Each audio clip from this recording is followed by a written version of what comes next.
Hey guys, it's Imperial Silver here today. So today's question: what makes coins valuable? I'm going to take you through some of the categories and kind of from most important to least important of these.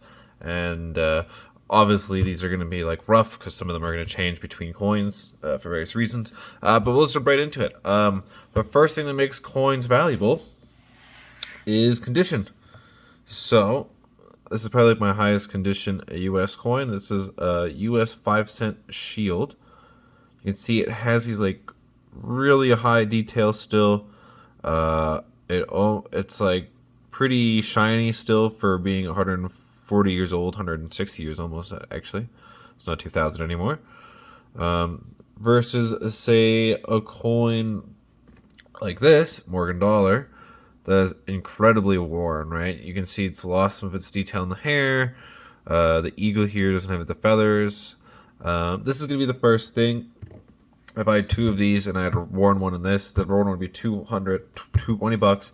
This one's somewhere around 100, 200, depending on the exact grade it lands.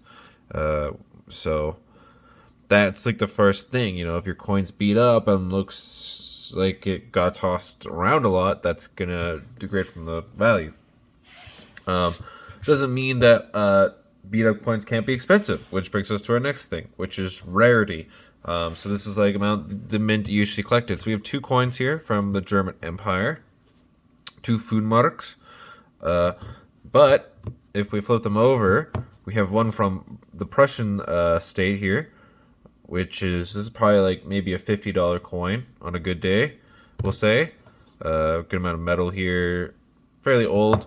And then we have one from Oldenburg, but this one is closer to around $500. And that's because there was only 30,000 of these minted. This is a really tiny mint. This is something you would have to search online. There's a lot of ways to find that. Just search the coin.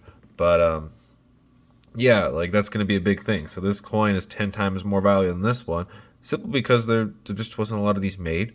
And that makes the value of this look quite a bit. And it can be for the same coin exactly. I don't have one like that to show, but these are pretty close because, at least these two have the exact same size except for 1 year. And then, they have different head and words on the back side. But, so that's the second thing.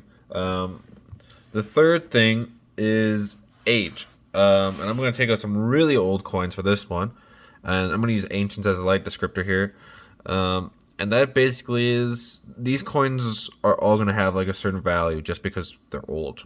No matter what, almost all these coins will sell for at least $50, if not 100. Definitely not this guy, but he's going to go for way more than that. But that's going to make your coins have way more value than, say, if I have, let's find a comparable silver coin here on my desk. We use this Balboa from Cuba, not from Cuba, from Panama.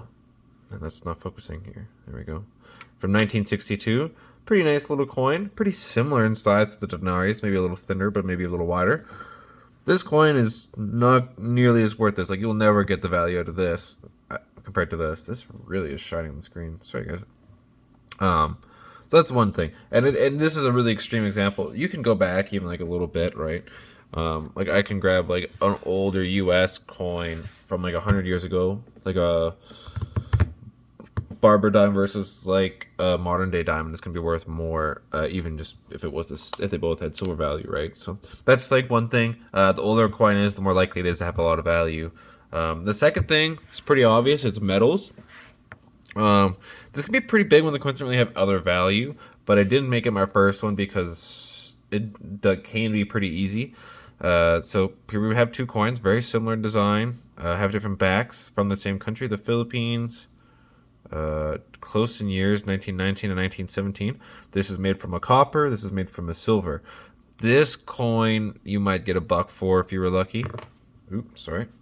This is a centavo, and this one you'll probably get about 5 for, and that's like a pretty big difference. That's really not focusing down there. I'll keep them up here for you guys. So that's something to keep in mind. Coppers can be expensive. I'm not saying they can't be. I have a couple coppers that are fairly expensive. Like this is a newer one I have from Portugal. Like this is a $20 coin. but it's also a little bit fancier, right? And it's a little rare to get that. So coppers tend to be worth less. Obviously, gold would be over here. Gold of this size would be like way more. We're talking a coin probably at least $500 to like $1,000 worth there. I don't have any gold coins though to show for that. So yeah, but yeah, metals would definitely be the thing. When you start to get the high values though, I don't find metals tend to be as big of a deal. If a coin's going to be really expensive, like thousands of dollars, it's going to be for different reasons than metals. Like big gold coins, sure, but they don't tend like to be worth tons. If that makes sense, it doesn't tend to be like a huge jump. Like there's other reasons, like silver coins and copper coins can be worth more than gold coins. Easy. It just needs to be the right one. Um, the next thing is size. This one's a little obvious too. So we have two francs from the Second French Empire under Napoleon III. They're both made 1868. They look pretty much the exact same, except one's obviously a lot smaller. I think they have a different edge too, technically, but that's not a big thing. This coin here in my right hand is maybe $5, $10 on a good day. This one on my left is about 30, 20, somewhere in that range, maybe 40.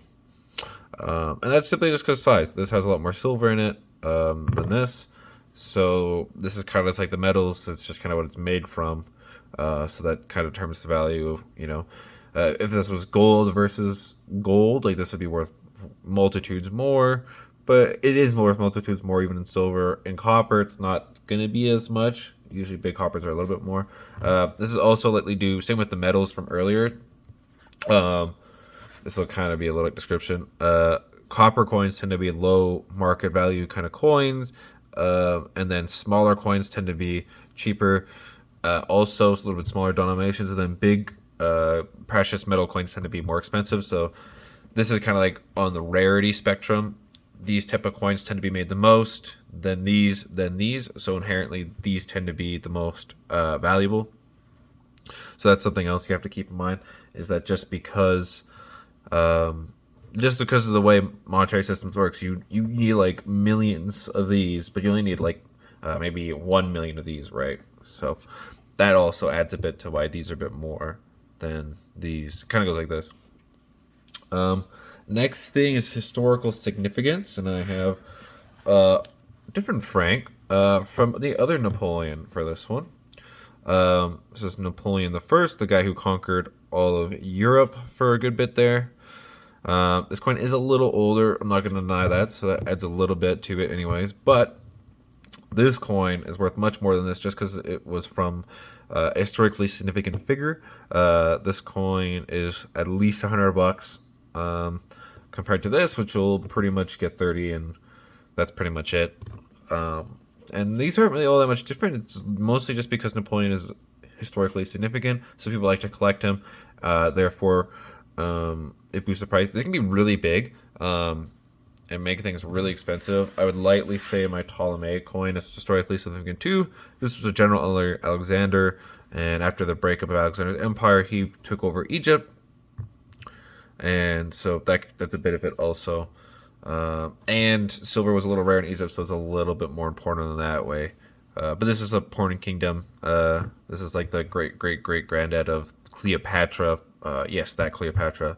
So not great. Like I don't know, quite a few greats in there, but he's extraordinarily significant. So that could be a big thing. You see with a lot of ancient coins where it'll be like a coin of like a certain leader, like Caesar or something. Those coins will go up crazy in value compared to other stuff. So that's something to consider. There's also like sometimes like a coin was made for a certain reason or something. Those could be worth quite a bit. But yeah. And then the last reason why coins are kind of expensive is the distance from you. So we have two coins here. We have one from the Russian Empire and one from Canada. I live in Canada. This coin is probably $30. It's quite a bit of less silver. This is like a 20-gram coin, and this is, I don't remember what the silver Canadians are. They're not bad though. In size, But this coin is worth more. And that's kind of for all the Russians and stuff for me. And it's just because it's far away for me, it's going to be worth a bit more. If I go to a coin shop, they're going to get as many of these. Therefore, these are going to be in higher demand. So that's a bit of it. If I lived in Russia, it could be the opposite way. This might be worth more than this. And that's a bit of it. Just kind of like how far away it is from you.